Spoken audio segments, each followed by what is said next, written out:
Still coming down off of the high of the big in-person premiere of Always Believe, the Ozzie Albies Story yesterday. You, as the director, producer, and the genius behind it all, I can't imagine how you're feeling. We'll get into the premiere and all of that real quick for our listeners. I would imagine that most of our Behind the Braves listeners have already checked out the Ozzie doc, but there may be some who haven't. So for those who haven't, just real quick, I know what it's about, but fill in our listeners.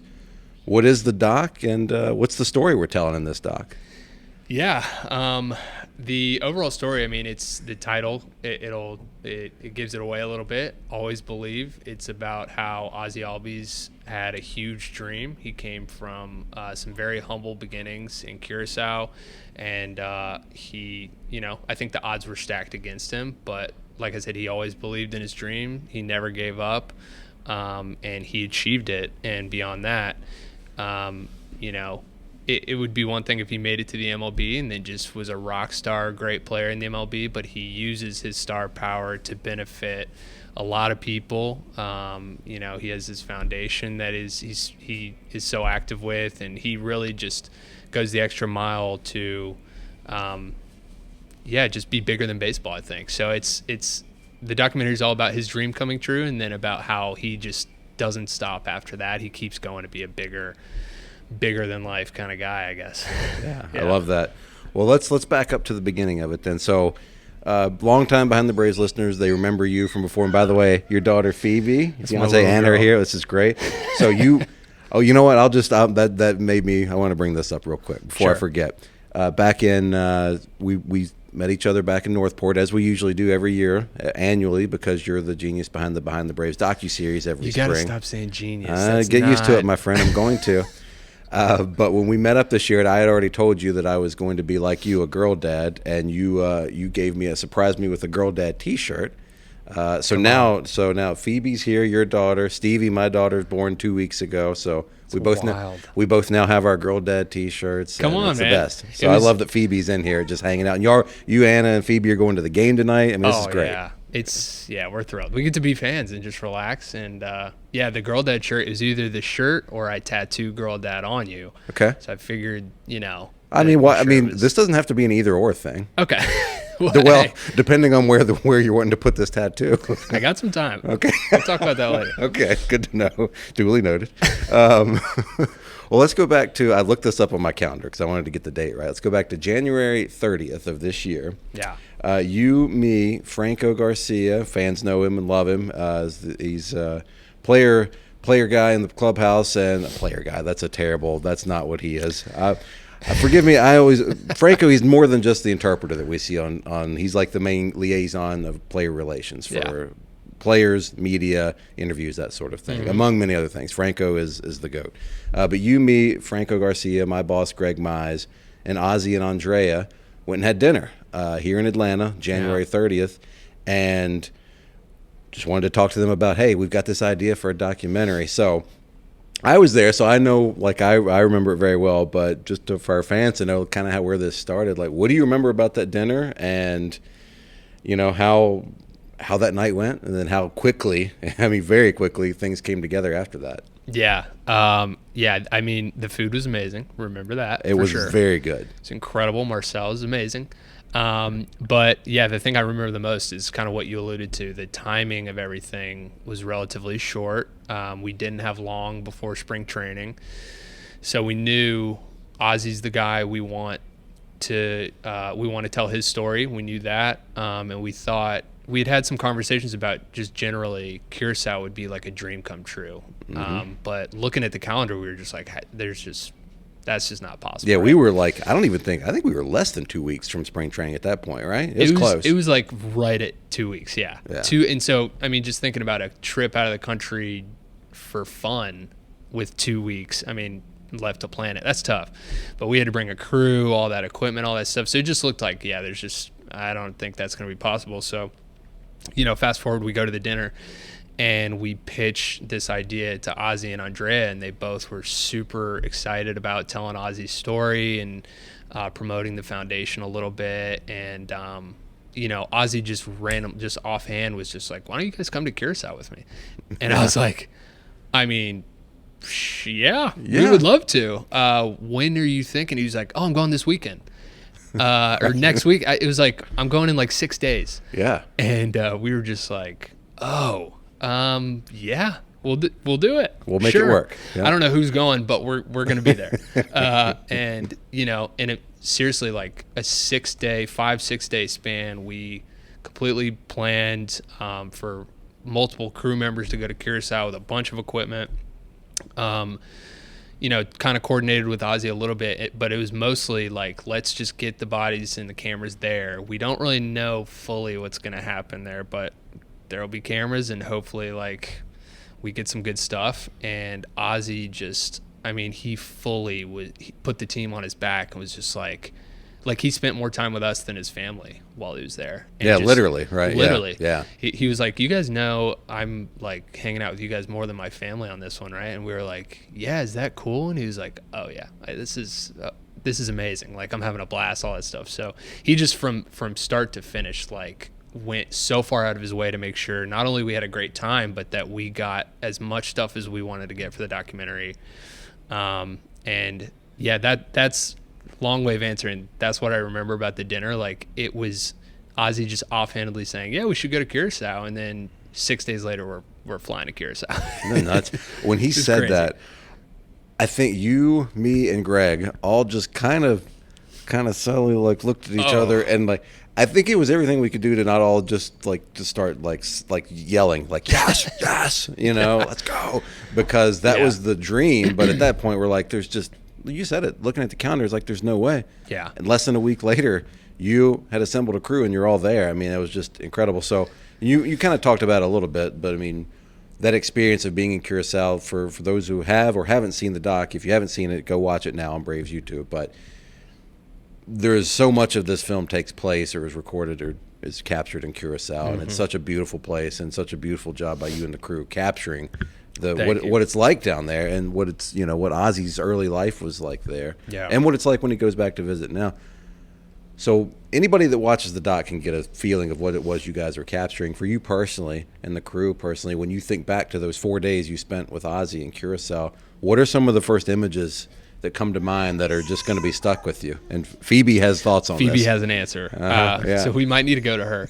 I think that there's so many. It's funny because we did Curacao, then we immediately after did spring training, then we did opening day right after that. So it was all kind of this big blur for a bit, and now that we're kind of finished with the whole process, all those memories are kind of flooding back a little bit. And I was talking to my fiance Anna about one last night actually, and it was kind of like the difference maker for the entire documentary to me. We went to Ozzie's childhood field that he played on, which is, you'll see in the documentary, it's just rocks. There's no grass on the entire thing.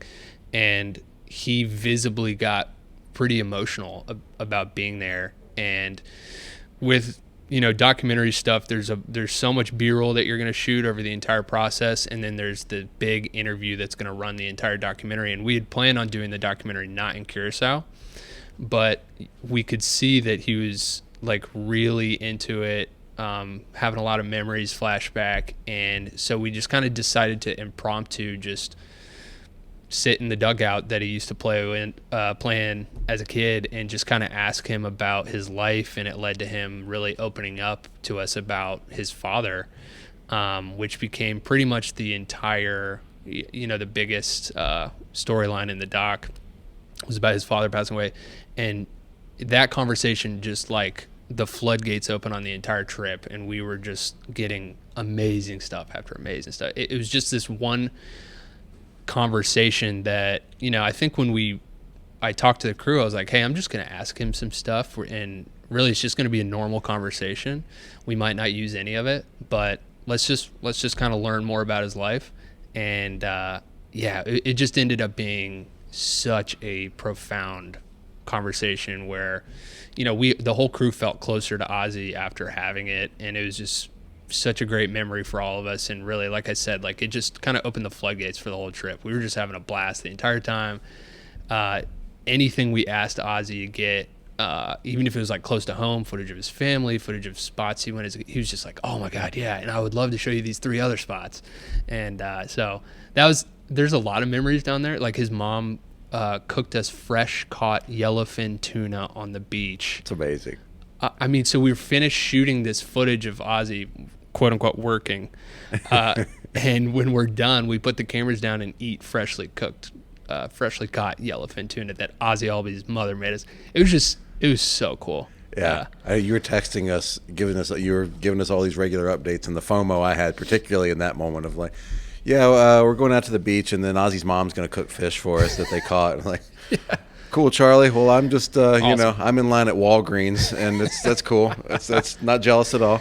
If you thought you were mad, my fiance was furious. Oh, she was angry. Hannah's look just confirmed that. I mean, we stayed at Curaçao's a big resort town, cruises going in and out of there, so we had to stay at a resort. Oh yeah. So she was not happy to hear that. You had no other choice. I mean, where else are you going to stay on 6 days? Come on, man. We had limited options. Yeah, I mean, yeah, exactly. 4 seasons was all that was available. Exactly. Yeah.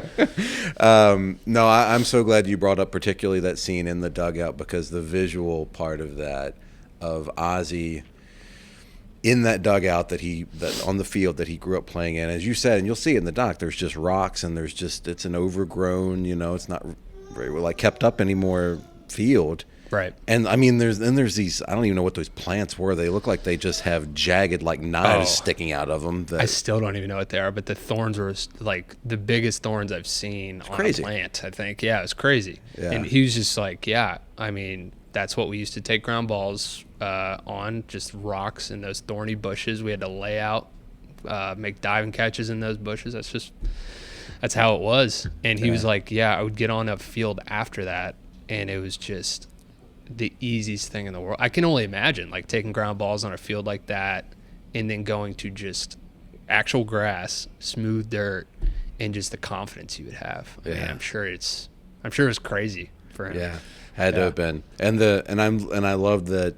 I love the kind of we did with the dream, or you did with the Dream and the Journey, the Michael Harris story, of the subject or the folks being interviewed looking directly into the camera. Yeah. I love that approach. But I'm also so glad that you included that with Ozzie in that dugout, and there's just you can hear the emotion in his voice talking about it, and I felt like he's almost when he's talking about, and kudos to him too for being willing to open up about not just talking about his dad, but being willing to share what it was like in that moment that his dad passed away and how he felt in that moment. That's not easy. Yeah, I don't know that I could have sat there and done that. So I'm so glad that you included that in there, because it's such a crucial part and a great part of the film. Thanks, man. Yeah, he throughout the whole thing, again, he was just people, nobody knows this. And I haven't told a lot of people about this. This isn't common knowledge, really. I think some people know broadly some of his story, but nobody really knew it like that. His dad never got to see him play in a big league game. It was a hard thing for him being that vulnerable. But like I said, that's why that conversation on the field was so big. He just was so much more in those memories. He just was so open, and we talked about all the same stuff when we got back to the U.S., but it's not the same as him just being there. So I'm so glad we decided to do that. Yeah, the visuals of Curacao in this film are just breathtaking. I mean, they really are, and they're all throughout. I mean, my wife is a good barometer for stuff if I've got going on. I want to show her stuff, because she doesn't really have the ability to just blow smoke. She pretty much just tells me the way it is. You got a good one then. Yeah. So for better or worse, she's going to tell me the truth. And no, I very much appreciate that. I like that. I want that. Yeah. Same. When I showed her the first cut of this, because I will show her stuff when we get it, just because I want somebody that's not in it every day, doesn't work in our business at all, just to see how she reacts. And within 3 seconds, and I literally was looking at the timer, within 3 seconds, she just blurts out, "Oh God, this looks so cool." She immediately was like, "Oh, this is so cool." That's and then awesome. there's parts where she's like, "Oh, this is like a Nike commercial." And then she's like, "Is that an oil rig in the back?" I'm like, "Yeah." He's training in front of cannons and an oil rig. I don't know how to describe it.